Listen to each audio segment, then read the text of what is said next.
नाज़रीन अस्सलाम वालेकुम। प्रोग्राम राज की बात के साथ मैं हूं आजिज़ जमाली। हम हर हफ्ते आपसे मिलते हैं, लेकिन आज थोड़ा सा हमारा प्रोग्राम मुख्तलिफ है। आज हम यहाँ सड़क पे खड़े प्रोग्राम कर रहे हैं। उसकी एक वजह है, वफाकी हुकूमत जो है उसके मुख्तलिफ इदारों से एक कलम जुम्बश 16,000 वफाकी मुलाजमीन को बेरोज़गार किया गया, उनकी मुलाजमतों से बरतरफ किया गया। उन मुलाजमीन में सुई सदरन गैस भी है, PSO भी है, स्टील मिल भी है और मुख्तलिफ सरकारी महकमे हैं जिनका ताल्लुक़ वफाक के साथ है, जिनको मुलाजमतों से बरतरफ किया जा रहा है। अभी नोटिफिकेशंस जारी हो रहे हैं। सवाल ये है कि ये फ़ैसला तो अदालत ने किया, लेकिन ये मुलाजमीन जो थे ये गवर्नमेंट ऑफ पाकिस्तान के मुलाजमीन थे और गवर्नमेंट ने इन मुलाजमीन के हुकूक़ के लिए अदालत तक का दरवाज़ा नहीं खटकाया, इनको कोई वकील नहीं करके दिया। ऐसे लग रहा है कि वफाकी वजारत कानून जो है वो इस मुशावरत में शामिल है, उसकी मर्ज़ी या उसकी खुशी शामिल है, जिनसे पाकिस्तान भर के 16,000 मुलाजमीन अपने मुलाजमतों से बरतरफ हो चुके हैं। और उससे अलमनाक सूरत हाल ये है कि ये मुलाजिम 90s में भर्ती हुए थे, फिर वफाकी हुकूमत ने इनको बरतरफ किया था, फिर वफाकी हुकूमत ने इनको बहाल किया, ये मुलाजिमतों पे दोबारा आ गए थे। अब ये लोग जब भर्ती हुए थे तो 20-20 बरस की उम्र में थे, अब जब इनको निकाला जा रहा है तो 40-40, 45, 50 बरस की उम्र में है। 30 बरस गुजर गए हैं, उसके बाद इनको बेरोज़गार किया जा रहा है। ये एक बड़ी अलमनाक सूरत हाल है। तो आज ये मुलाजमीन मुख्तलिफ महकमों के यहाँ सड़क पे कराची प्रेस क्लब के बाहर एहतजाजी मुजाहरे कर रहे हैं। अलग अलग मुजाहरे हो रहे हैं, यहाँ भी खड़े हैं, वहाँ भी खड़े हैं, वहाँ भी खड़े हैं। तो मैं इन्हीं मुलाजिमों से आपकी बात करवाता हूँ और इनसे पूछते हैं कि इनका मसला क्या है।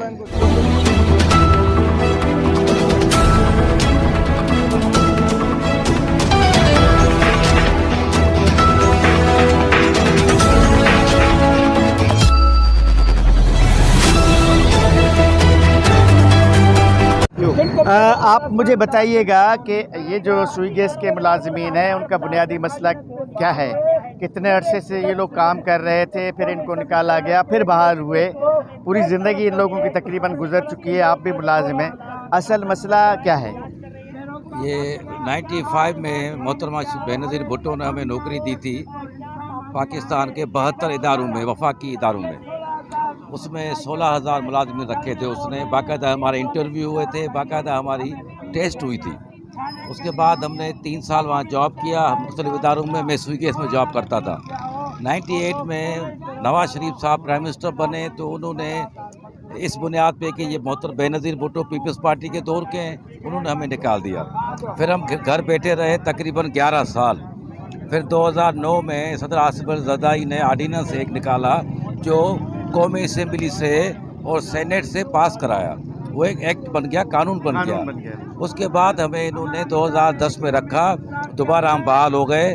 और फिर 11 साल के बाद सुप्रीम कोर्ट के एक फैसले ने, एक लफ्ज़ ने 16,000 ख़ानदानों को फिर जो है फाका कशी पे वो ले आए हैं।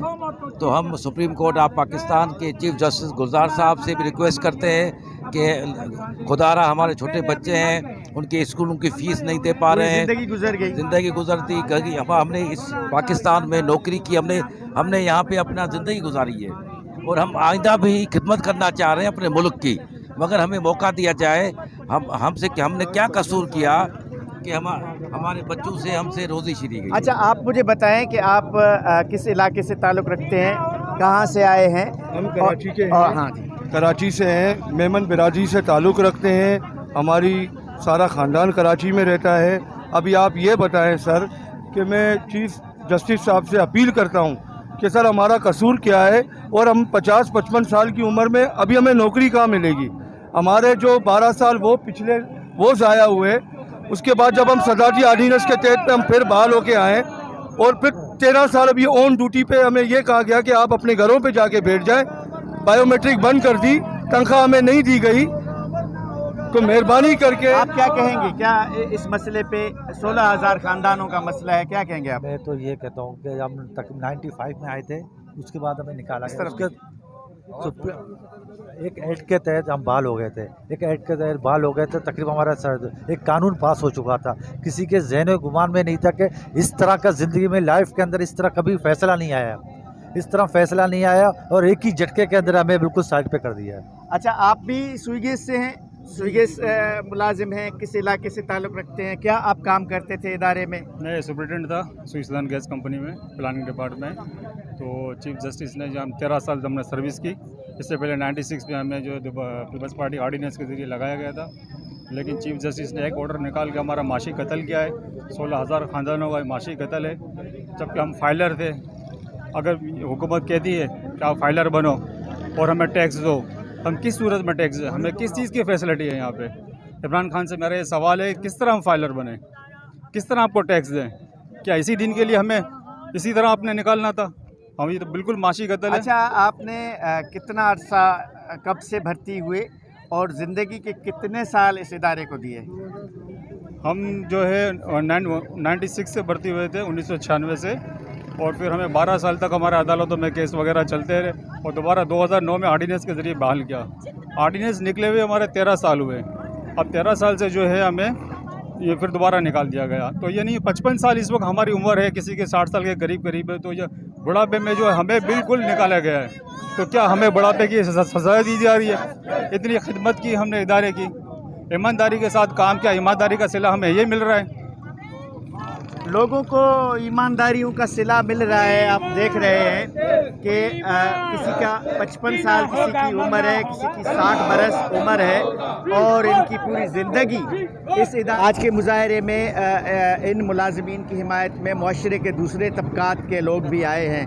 डॉक्टर सोनिया साहबा हैं, इनसे भी हम बात करें। डॉक्टर साहबा, आप तो डॉक्टर हैं, तो स्विगेस के मुलाजमीन के साथ कैसे? इसलिए कि मैं इंसानियत की मसीहा हूँ, मैं समाजी मसीहा हूँ, और मैं चाहती हूँ कि किसी के साथ भी नाइंसाफ़ी ना हो। और इन लोगों के साथ जो नाइंसाफ़ी हुई है, इसके लिए तो मेरे पास अल्फाज नहीं है।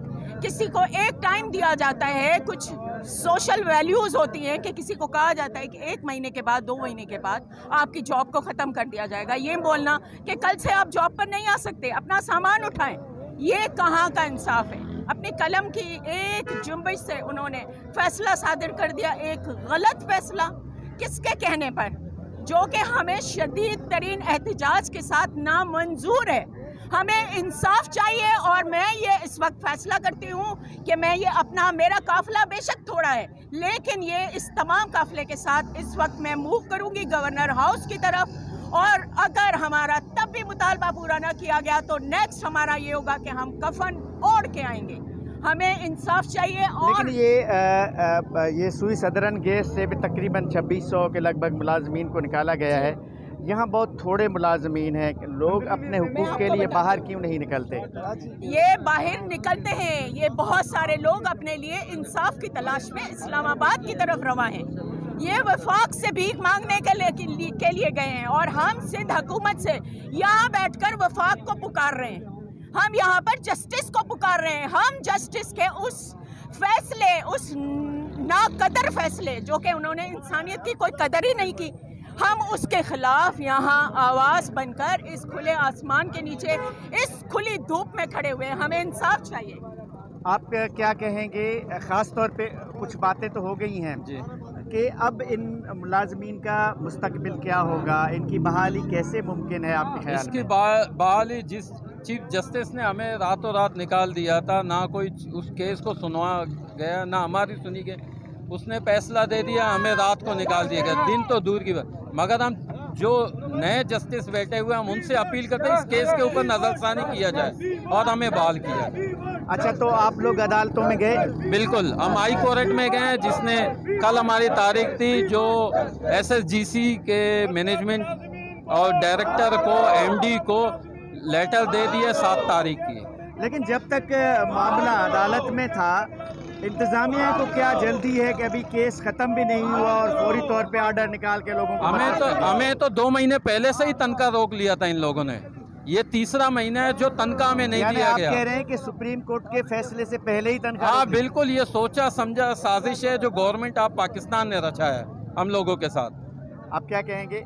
मैं हाथ जोड़ के चीफ जस्टिस साहब से जो है एक इल्तिजा करूंगा अल्लाह के वास्ते ये सारे 12-13 साल से परमानेंट एम्प्लॉई हैं जिनका घर सिर्फ इस नौकरी से चल रहा था।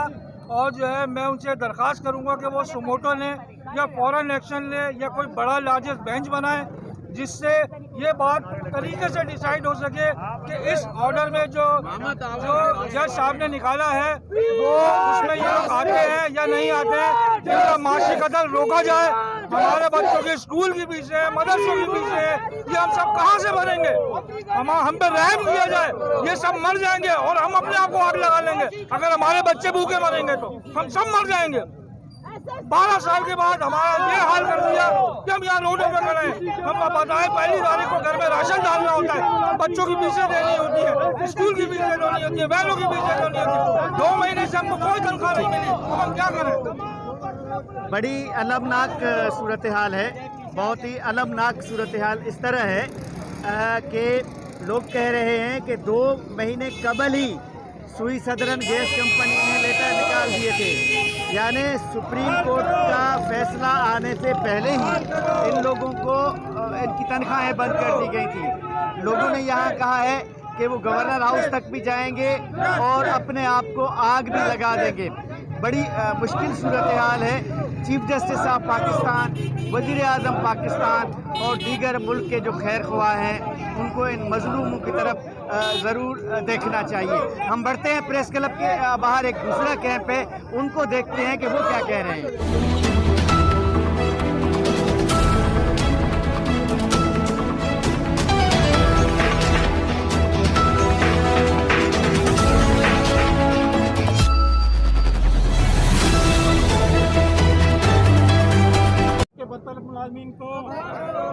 को बरतरफ किया जा रहा है 16,000 मुलाजिम। दूसरी जानब ये मुलाजमीन हैं, इनका ताल्लुक फिर सिंध हुकूमत के लाइव स्टॉक डिपार्टमेंट से है। अब मतलब हर तरफ बेरोज़गारी ही बेरोज़गारी है, हर तरफ मसाइल ही मसाइल हैं। तो हम थोड़ा सा इन लोगों से बात करते हैं कि इनका मसला क्या है। आप किस डिपार्टमेंट से हैं, कितने लोगों को निकाला गया और मसला क्या है?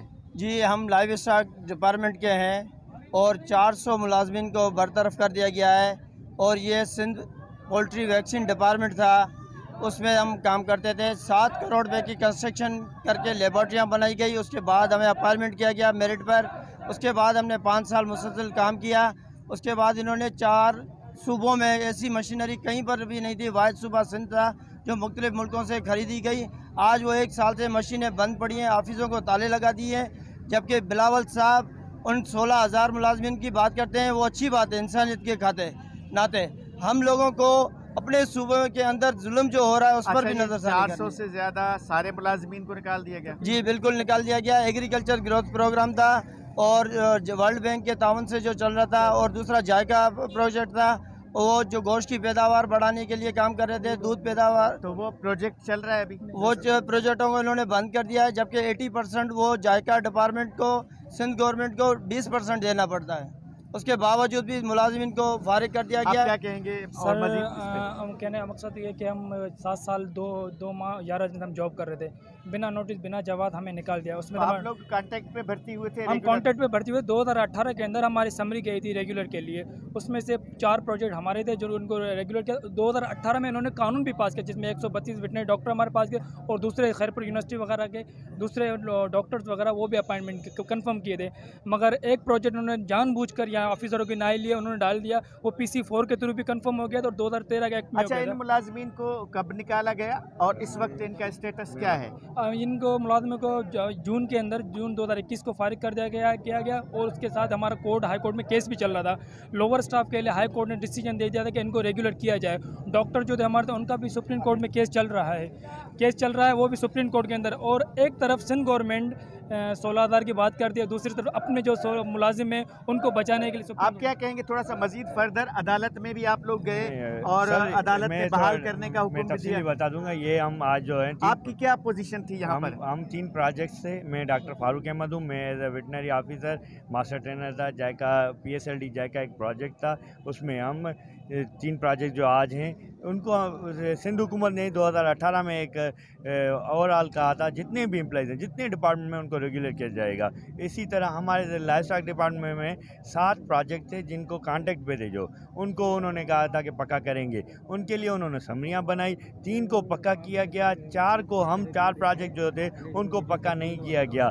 उस पर कोई भी एतराज़ नहीं है, ना लॉ डिपार्टमेंट ने एतराज़ किया है, ना फाइनेंस ने, किसी ने नहीं किया। सिर्फ एक था तो उसमें के एक उसमें से जो प्रोजेक्ट था उसको अलग करके नई तरह से बना के थे, वो प्रोजेक्ट उसको निकाल कर उसको रेगुलर कर दिया गया। हमें आज तक जो है ना आश्रय में रख के, और मई को 30 मई को उन्होंने कहा कि भाई आप फारिग हो, आप जाओ। भाई जब इस कोरोना, उस वक्त कोरोना की सिचुएशन थी, जब कहाँ से भी रोज़गार नहीं था, कहाँ जाएं? इधर से निकले तो प्राइवेट भी रोज़गार भी नहीं है। आप कोई नई बात बताएंगे इस हवाले से? 30 मई को निकाला गया लोगों को, जून जुलाई अगस्त ये तीसरा महीना है, इन 3 महीनों में क्या प्रोग्रेस हुई है और अब आप बहाल कैसे हो सकते हैं? अब ये है कि सिंध हुकूमत, हमारे जो मिनिस्टर साहब ने हमारी ये लाइफ स्टॉक के मुलाजिम 400 मुलाजिमीन फारिग किए। एक तरफ ये दूध गोश्त की पैदावार बढ़ाने की बात कर रहे हैं, जानवरों की नस्ल बचाने की बात कर रहे हैं। 400 मुलाजिमीन को फारिग करके ये क्या डिपार्टमेंट को तरक्की दिलाना चाहते हैं या उसको तबाह करने के चक्कर में है? उसके अलावा ये है कि इनमें जो है हमारे नॉन गजेटेड जो है पहले दूसरे तीसरे चौथे ग्रेड के मुलाजमीन है और इनकी सीटें पोस्टें वेकेंट है, इनकी बजट पड़ी है जो बार बार अनाउंस भी की जाती है उनको, और ये अपना नवाजी के तहत ये भर्ती करना चाहते हैं। ये जो पुराने मुलाजमीन को फारिग करके ये इस तरीके से नौजवानों को बेरोजगार खुदकुशी पर मजबूर कर। देखिए सूरत हाल तो बड़ी अलमनाक है। आप देख रहे हैं पीपल्स पार्टी के बैनर तले इनके पास प्ले कार्ड है। एक तरफ हम रोना रो रहे हैं कि वफाकी इदारों से सिंध के या दूसरे सूबों के मुलाजमीन को बरतरफ किया जा रहा है, ये तो हुआ वफाक का मामला। दूसरी तरफ सूबा सिंध में भी यही सूरत हाल है कि 400 से ज़्यादा ये जो लाइव स्टॉक डिपार्टमेंट के मुलाजमीन हैं इनको अदालत ने भी बहाल करने का हुक्म दिया है। उसके बावजूद 3 माह से ये लोग बेरोज़गार हैं और इनको अपनी मुलाजमतों के बारे में कुछ पता नहीं।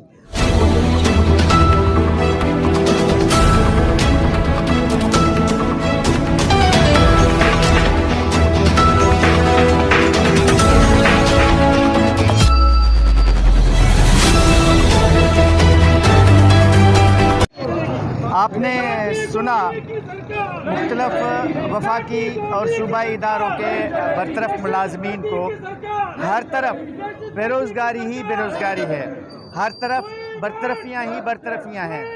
सूरत हाल ये है कि गुज़िश्ता 3 बरसों के दौरान वफाकी और मुख्तलिफ सूबों में 2 लाख से ज़ायद लोगों को मुलाजमतों से हाथ धोना पड़ा। 2 लाख। ये हुकूमत, ये वफाकी हुकूमत जो 2018 में इलेक्शन के बाद ये वादा लेकर आई थी कि 1 करोड़ लोगों को मुलाजमतें दी जाएंगी, 1 करोड़ मुलाजमतें देने के बजाय 2 लाख से ज़्यादा लोग बेरोज़गार हुए हैं 3 सालों के दौरान, जिनमें 60-70 हज़ार मुलाजमीन का तादाद सिर्फ सूबा सिंध से है, जिनमें पाकिस्तान स्टील मिल के मुलाजमीन हैं, पोर्ट कासिम अथॉरिटी के, PSO के, सुई सदरन गैस कंपनी के और दीगर मुख्तलिफ वफाकी महकमों के लोग हैं जो मुलाजिम हैं, सड़कों पर हैं।